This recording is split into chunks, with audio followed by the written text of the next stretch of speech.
Hi all, ഈ വർഷത്തെ last ഞായറാഴ്ച എങ്കിലിന്ന് പോർക്കായാലോ?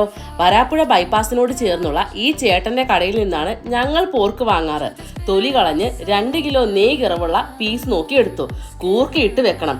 കളമശ്ശേരിയിലെ സുലൈമാൻ ചേട്ടൻ്റെ അടുത്ത് നിന്ന് നാടൻ കൂർക്കയും വാങ്ങി. മുരിങ്ങത്തൊലിക്കായി കൊച്ചച്ഛൻ്റെ വീട്ടിൽ വന്നപ്പോൾ ആൻറ്റി മുരിങ്ങത്തൊലിയും കുറച്ച് വേപ്പിലയും പറിച്ചു തന്നു. കഴുകി വൃത്തിയാക്കിയ പോർക്കിലേക്ക് 1 നാരങ്ങയുടെ നീരും ആവശ്യത്തിന് ഉപ്പും കുറച്ച് മഞ്ഞൾപ്പൊടിയും കുരുമുളക് പൊടിയും മുളക് പൊടിയും ഇട്ട് നല്ലപോലെ യോജിപ്പിച്ച് കുറച്ചു നേരം വെച്ച്. മുരിങ്ങാത്തൊലി എന്തിനാണെന്നല്ലേ? മുരിങ്ങാത്തൊലി അരച്ച് ചേർക്കുന്നത് ദഹനം എളുപ്പമാക്കും. മുരിങ്ങാത്തൊലിക്കൊപ്പം 2 ടേബിൾ സ്പൂൺ കടുകും 1 ടേബിൾ സ്പൂൺ കുരുമുളകും ചേർത്ത് നല്ലപോലെ പൊടിക്കുക. അതിൽ നിന്നും 1.5 സ്പൂൺ പോർക്കിലേക്ക് മിക്സ് ചെയ്തു. പോർക്ക് കുക്കറിലിട്ട് 8 വിസിലേ വരാനായി വെച്ചു. ഞാൻ ചെറിയുള്ളി നന്നാക്കിയപ്പോൾ അച്ചമ്മ കൂർക്ക നന്നാക്കി.